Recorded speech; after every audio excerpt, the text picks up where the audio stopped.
Olá, sejam bem-vindos ao TVI Cidadania. E é desse lugar lindo, o Parque do Eldorado, que a gente vai contar para você as novidades do programa de hoje, viu? Esse lugar que ressalta a importância do meio ambiente e abraça os bairros Eldorado e Recanto da Lagoa. Então, vem com a gente, o TVI Cidadania está no ar. TVI Cidadania. Apoio Prefeitura Municipal de Pará de Minas.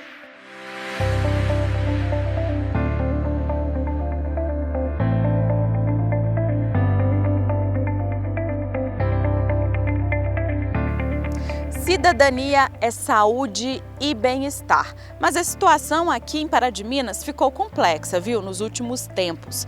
Isso porque aumentou o número de casos de doenças respiratórias. Com a chegada do frio nessa época do ano, é assim mesmo, não tem jeito. Mas para ajudar nessa situação, foi decretada situação de emergência. Isso facilitou a compra de remédios e também a contratação de novos profissionais para a área da saúde. Mas a gente falando assim é um pouco burocrático, né? Como funciona na prática? É isso que nós vamos ver agora na entrevista que a repórter Tércia Mendonça fez com o secretário municipal de saúde, Gilberto Denozeiro. Vamos conferir. Todo ano, nesse período do ano, em torno de 6 a 8 semanas, existe essa altíssima demanda, principalmente das crianças menores e idosos, decorrentes de dificuldade respiratória, de problemas respiratórios agudos, que muitas vezes se agravam. Esse ano teve uma particularidade que teve um número muito maior de bronquiolites nas crianças e bronquiolites graves, que exigiu muitas internações, inclusive em CTI. Como isso iniciou no final de abril, foi crescendo progressivamente durante o mês de maio e nos últimos 15 dias já está de estável para diminuindo. Inclusive, no que diz respeito aos idosos, já está bem próximo da normalidade. As crianças também diminuíram em número a procura às nossas unidades, mas em gravidade ainda tem surgido alguns casos bastante graves. Para diminuir a superlotação que nós estamos tendo, nós decretamos estado de emergência na cidade. Foi uma prerrogativa que o governo estadual deu, e o Inácio Franco, na sua administração, também aderiu. A Câmara Municipal também estimulou e participou. Foram algumas medidas. Nós aumentamos o número de leitos do hospital para receber esses pacientes, tanto na pediatria como dos adultos. Nós pudemos contratar profissionais com maior facilidade e nós colocamos esses profissionais como reforço na UPA e criamos em 3 unidades básicas de saúde as equipes sentinelas, que é um médico com a enfermeira e a técnica de enfermagem que faz a avaliação dos pacientes em 3 unidades básicas de saúde, da Providência, do Walter Martins e da Piedade, que são unidades básicas de saúde de grande porte, que já tem um funcionamento estendido, funciona das 16 às 20 horas, de segunda a sexta-feira. Isto, durante o mês de maio, na sua criação, que foi no dia 5, até o dia 30, nós atendemos quase 1.500 pessoas.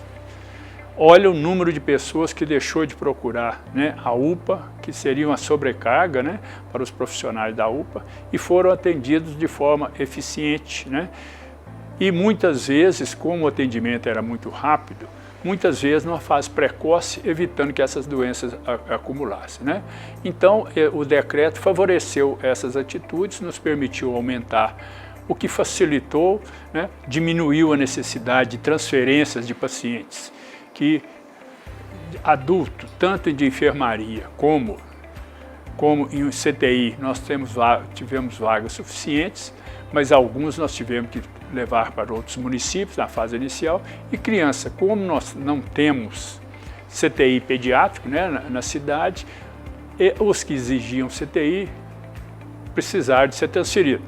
Infelizmente, nós tivemos o caso de uma criancinha que veio a óbito em decorrência de uma bronquiolite gravíssima, né, que foi transferida de Pará de Minas. Ela inicialmente foi transferida para o Hospital de Itaúna, que nós não tínhamos vaga aqui, e na tentativa de transporte para o CTI, durante o transporte do CTI do Hospital de Itaúna para um CTI em Viçosa, a criança veio a óbito. Então, é um ano atípico, foi acima do normal, mas que com as medidas tomadas houve menos sofrimento e houve um atendimento adequado para a população. Sim, e essas medidas foram muito bem colocadas, né? O senhor considera que alguma delas teve maior eficácia ou o conjunto realmente que fez a diferença? É o conjunto, né? É o conjunto, cada uma por uma peculiaridade. As equipes médicas sentinelas, elas proporcionaram um atendimento descentralizado, diminuir a sobrecarga da UPA, né? O aumento dos números de leitos exclusivos para doença respiratória grave no hospital, diminuiu a necessidade de transferência de pacientes para outros municípios, né? Cada um. E o aumento do número de médicos na UPA permitiu um atendimento menos demorado, vamos dizer assim, para os horários em que não tínhamos atendimento nas unidades básicas de saúde, que é à noite, fim de semana e durante o dia inteiro. Então, foram medidas que cada uma se complementou. O senhor comentou também que esse ano a gente teve essa doença mais agravada, principalmente nas crianças menores de 1 ano e meio, né? E que realmente nós não temos um CTI pediátrico aqui na cidade. Com essa situação que aconteceu, né, que teve um agravamento esse ano, tem alguma expectativa de fazer esse centro pediátrico aqui ou tem alguma dificuldade para ser feito isso? O CTI pediátrico tem um fator dificultador estrutural e funcional muito grande, porque, como eu disse, criança, nós já tivemos um CTI pediátrico construído em Itaúna e não foi inaugurado. Nós tivemos um CTI pediátrico construído em Pará de Minas e foi transformado num CTI de adulto. Por quê? Porque quando a abrangência do município é pequena, como 250 mil habitantes, nós vamos ter necessidade desse CTI 2 meses. Ele vai ter lotação 2 meses, porque vai ser usado pelas crianças daqui, da região daqui e de Minas Gerais inteiro. Nós tivemos que levar criança para o CTI de Passos, nós tivemos que levar criança para o CTI de Montes Claros, nós tivemos que levar criança para o CTI de Divinópolis, Então, dessas cidades, a única que faz parte da nossa macro-região é Divinópolis, né? Então, para dar uma ocupação funcionalmente eficiente, quer dizer, ter um movimento que custeie um CTI pediátrico na medicina privada, uma vez que nós não temos hospitais públicos, né? Tem 14 anos que se constrói o hospital regional de Divinópolis. Diz que agora, mas todo ano eu já vi essa conversa outras vezes, diz que agora em setembro está pronto. Eu acredito que quando ficar pronto nós teremos mais leitos de CTI pediátrico, mas não sei se ele vai ser suficiente, né? Durante esse aumento absurdo. Eu fui diretor do hospital há 30 anos atrás, 29 para ser mais exato. Nós tínhamos 40 leitos de criança, hoje são 10, no dia a dia normal, porque as doenças de criança, com o atendimento que se faz hoje nas unidades básicas de saúde, com a puericultura, com a prevenção que se faz, com o atendimento rotineiro que se faz, preventivo que se faz às crianças, elas não adoecem mais. Não adoecem quase nada. E nesse período dá tanto que não estava cheio, não é só o CTI de Divinópolis, de Belo Horizonte, de Sete Lagoas, todos os CTIs pediátricos da região estavam com ele. CTI pediátrico, para ele ter um volume para a iniciativa privada que eu estou falando, para o hospital que não seja público, tem que abranger uma região de 1 milhão de pessoas para ter um movimento que dê conta de onde que a gente ia arranjar para manter um CTI aqui, por exemplo, pediatras especialistas em CTI. Pará de Minas deve ter uns 40 pediatras, ou mais, um pouco mais. Com especialização em CTI pediátrica, em CTI, com formação em medicina de urgência, né, pediátrica, que eu saiba é só a Lisandra que trabalha conosco lá na UPA Pediátrica. A coordenadora de lá, ela tem especialização em medicina intensiva pediátrica. Eu não sei de outro. Então, como que nós teríamos profissionais para trabalhar 7 dias por semana, 24 horas por dia? É muito difícil. Então, são várias dificuldades. A princípio, parece muito simples, mas é só lembrar. Itaúna teve uma cidade de 100 mil habitantes, Pará de Minas teve um e não funcionou com 100 mil habitantes. Não foi de má vontade nem nada, não. É porque é difícil colocar para funcionar. Cidadania é direito de cada pessoa, mas cada pessoa deve também fazer a sua parte. Isso é dever. E a cidadania engloba todas essas ações. E é por isso que eu vou saber agora se você está fazendo sua parte, hein? Como está a sua caderneta de vacinação? Precisa atualizar? Se precisar, então vamos colocar isso em prática, viu? Porque a vacina é a melhor forma de prevenção a diversas doenças. E é isso que nós vamos saber agora com o repórter Vitor Monteiro, que foi até a UPA e vai nos contar também o funcionamento do local. Vamos conferir. Com as chegadas do outono e do inverno, os casos de síndromes respiratórias agudas disparam. Nesse ano, o problema tem atingido principalmente crianças pequenas, mas a diversidade dessas síndromes, que podem atingir todas as faixas etárias, liga o alerta, já que muitos casos podem ser graves. O município chegou a decretar situação de emergência em saúde pública em maio. Segundo o diretor técnico da UPA 24 Horas de Pará de Minas, em 2025 o movimento por lá tem sido intenso, mais do que o normal nessa época. Tirando a questão do Covid, né, que foi um período assim muito tenebroso, né, na vida pública brasileira, acaba que nesse ano a gente tem visto principalmente as crianças, né, principalmente as menores de 2 anos, sofrendo com a bronquiolite. A gente tem visto casos mais graves, infelizmente não é raro a necessidade de um paciente ser entubado e ser transferido, né, para algum outro local, às vezes até longe de Pará de Minas, mas se precisa do tratamento tem que ir. Então a gente tem sim visto um aumento, principalmente nesses últimos 2 meses, onde a gente teve um pico, né, de bronquiolite muito importante, com quadros bastante graves, mas que agora também a gente já tem visto uma diminuição, já tem chegado a valores mais normais daquilo que a gente esperaria para esse período do ano, daquilo que é o normal. As síndromes respiratórias podem surgir com vários sintomas. Cada pessoa pode manifestar de uma maneira diferente, dependendo da faixa etária, por exemplo. Normalmente, o que a pessoa vai apresentar? Ela pode apresentar uma tosse, uma coriza, às vezes uma dor de garganta, né? Isso tudo são sinais mesmo de uma infecção respiratória que inicialmente pode ser tratada em casa, fazer uso de dipirona, né? Fazer uso de paracetamol. O problema ele realmente começa, né, quando o paciente começa a ter alguns sinais de gravidade, né? Como, por exemplo, uma falta de ar, uma sensação de falta de ar, começa a ficar com a cianose, né, que são os dedos um pouco mais azulados, paciente que fica com uma frequência respiratória muito aumentada. Então tudo isso já são sinais de gravidade que já tem uma indicação de procurar atendimento no posto de saúde e, no caso dos sintomas de gravidade, tem que procurar a UPA. O médico recomenda que mesmo em casos de síndrome com sintomas leves, as pessoas procurem uma unidade de saúde para que elas tenham orientação adequada e um diagnóstico mais preciso.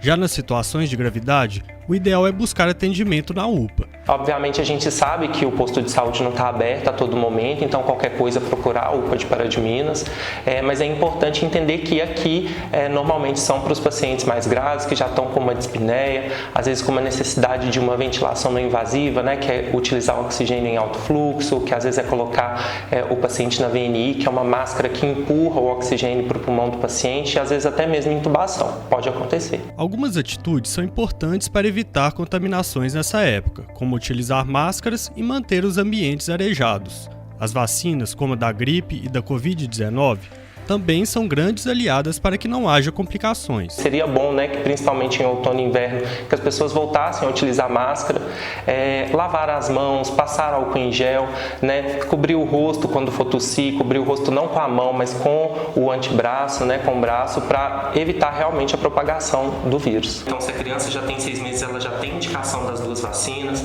As pessoas maiores de 60 anos também têm indicação de utilizar a vacina. E é muito importante o seguinte, existem algumas pessoas, né, com comorbidades, pacientes imunossuprimidos, pacientes com câncer, que o risco deles desenvolverem uma doença mais grave é maior. Então, que também devem procurar atendimento, né, para ser vacinado, independente da faixa etária. A TVI Cidadania volta já.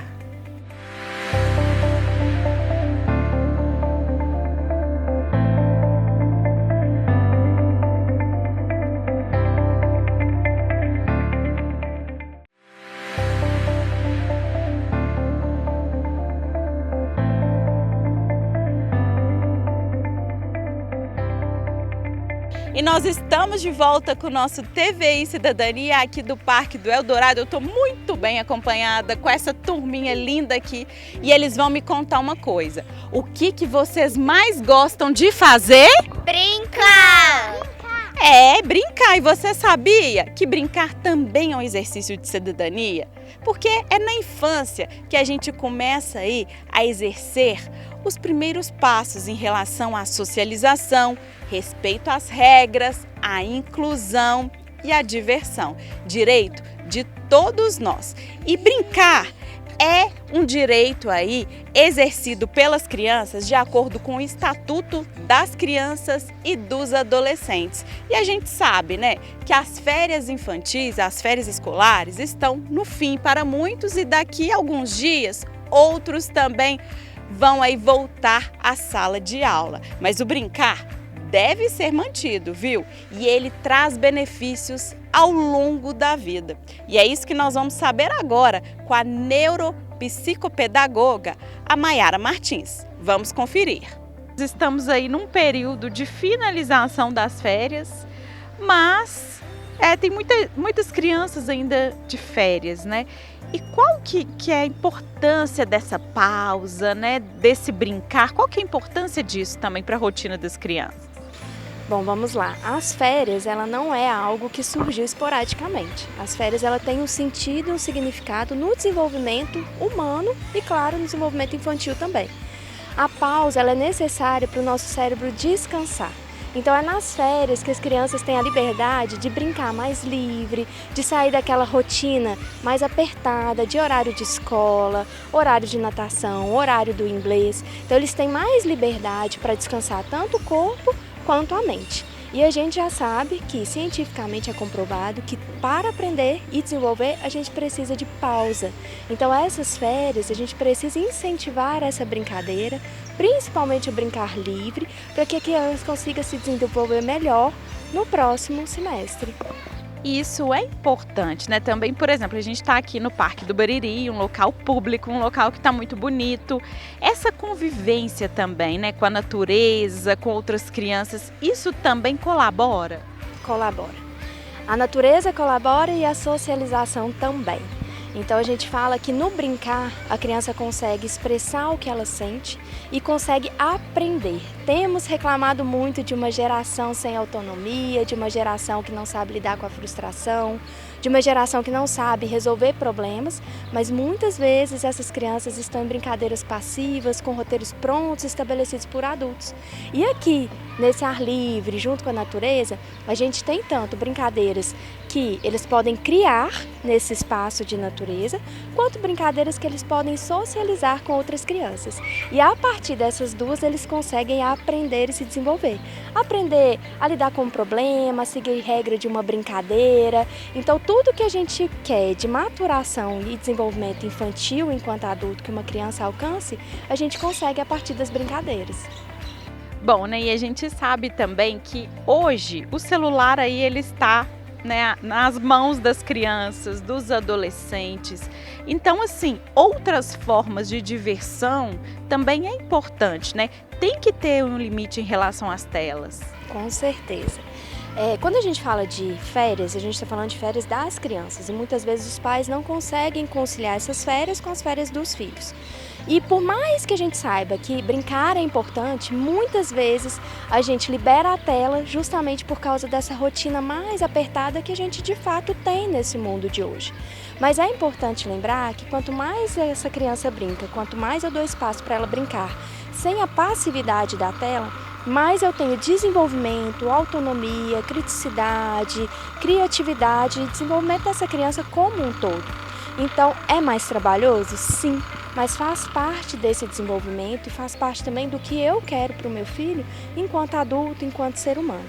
As telas, elas não são vilãs, elas estão inseridas no nosso mundo e tudo bem usar a tela. Mas é igual você bem falou, a gente precisa estipular tempo, limite e o mais importante, não deixar de brincar livre, de expressão, de socialização. As férias é um momento de muita alegria, mas tem a volta às aulas, né? Como preparar as crianças para esse momento, para voltar à rotina? Para voltar à rotina, assim como a gente se prepara, a gente também precisa preparar a criança, tanto na nossa fala quanto nas nossas ações. Então, a partir dos momentos rotineiros, olha, daqui 2, 3 dias a gente volta com aquela rotina de férias.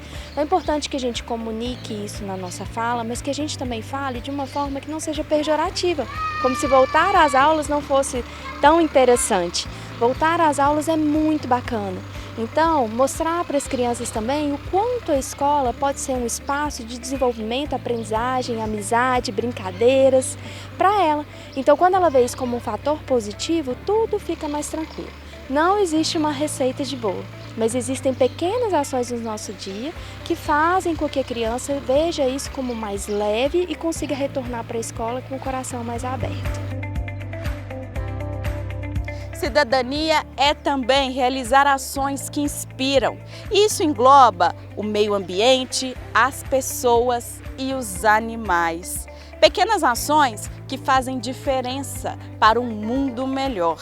E é isso que nós vamos conferir agora, viu? Com a ONG Bichinhos Protegidos. O repórter Evânio Glauder foi até a cidade de São José da Varginha para nos contar essa história.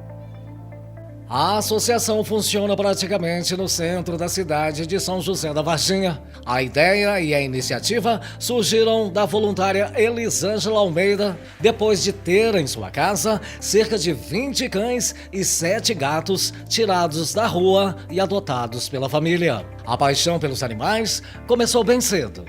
Desde criança que na minha casa sempre teve animais, né? E eu sempre convivi com eles, sempre tive muito carinho com todos os animais, principalmente cachorrinho, sabe? Então é desde criança. Em busca de apoio, Elisângela foi à luta e de imediato ganhou apoio social e político. Eu fui muito bem aceita pela população, pela proteção animal, né? Os protetores independentes que a gente trabalha junto, né? Eu também sou uma protetora independente da organização e o poder público também abraçou a causa, né? Então a gente tem o apoio da prefeitura, nós temos o apoio dos vereadores da cidade que nos ajuda aqui com a parceria, um contrato de fomento que a gente tem, onde a gente pode atender a todos os protetores e toda a população carente. Não sendo esse perfil carente, né, protetor, a gente tem um preço a baixo custo, né, porque a gente não tem como atender toda a cidade gratuitamente, mas a gente tem um preço baixo custo que dá para poder atender a toda a cidade. A clínica está passando por uma reforma, ganhando mais espaço, com aparelhos modernos e profissionais qualificados para o bem-estar dos bichinhos. Nós temos uma equipe de profissionais, né, que são os veterinários, nós temos uma secretária, então nós temos uma auxiliar de veterinária, então essa equipe faz todo esse trabalho aqui dentro da clínica. Então, o cachorrinho chegando aqui, um protetor que traz, uma pessoa carente que traz para a gente atender um cachorrinho que está passando mal, a gente faz esse atendimento, tudo que a gente tem aqui dentro da nossa clínica para poder atender, a gente faz.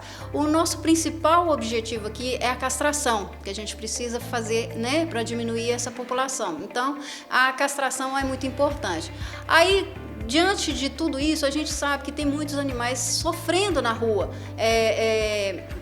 atropelado, passando mal, com algum tipo de doença. Então esse animalzinho é trazido aqui até a gente e a gente pode dar esse atendimento e assim, a gente com esse trabalho aqui da clínica, a gente tem salvado muitas vidas, sabe? São muitos animaizinhos que terminaram, né, acabou com o sofrimento, sabe, Evane? Então isso é importante demais para a gente poder ajudar esses animais que não tem ninguém por eles. Então nós estamos aqui para poder ajudar esses animais. Além do tratamento clínico, o paciente aqui ganha afeto de toda a equipe.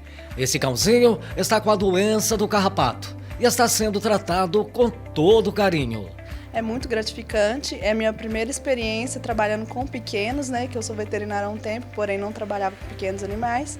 E está sendo uma oportunidade muito sensacional, assim, porque além de poder trazer o tratamento, a cura, é por uma causa, né? Que é para animais de protetores, animais de pessoas carentes. Ao longo do tempo, o ser humano vem evoluindo e aquele bichinho que só servia para vigiar o quintal ou caçar ratos, agora virou membro da família. Com certeza, um bichinho adotado é um membro da família. Claro que tem vários outros pontos, tipo humanização dos animais, né, que às vezes acaba atrapalhando. Mas eu acredito sim que está melhorando esse ponto do tratamento do pessoal de antigamente. Até mesmo hoje em dia eu conheço pessoas que antigamente não gostavam e hoje gostam, pessoas idosas assim. Porque parece que a cultura realmente mudou, né? Hoje em dia, todo mundo ama um bichinho como se fosse um membro da família e tudo mais. Antigamente tinha aquele negócio, né, de Mushiba e Angu, né? Era diferente, hoje o pessoal vive para comprar melhores rações e tudo do melhor para o animalzinho. Que história linda e inspiradora, né, gente? E a gente viu que a cidadania pode nascer com um simples desejo de transformar os locais onde a gente passa. Seja na nossa casa, no nosso bairro, no nosso trabalho e em todos os locais possíveis. Agir com empatia, responsabilidade e respeito é a ponte para grandes transformações na nossa sociedade. O nosso TVI Cidadania de hoje termina aqui, mas a gente volta no próximo sábado aqui na nossa TVI às 7 da noite.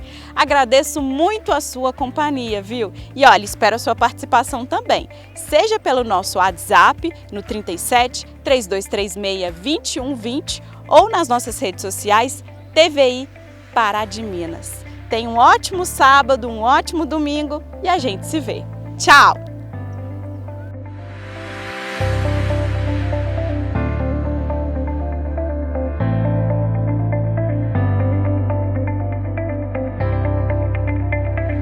TVI Cidadania. Apoio Prefeitura Municipal de Pará de Minas.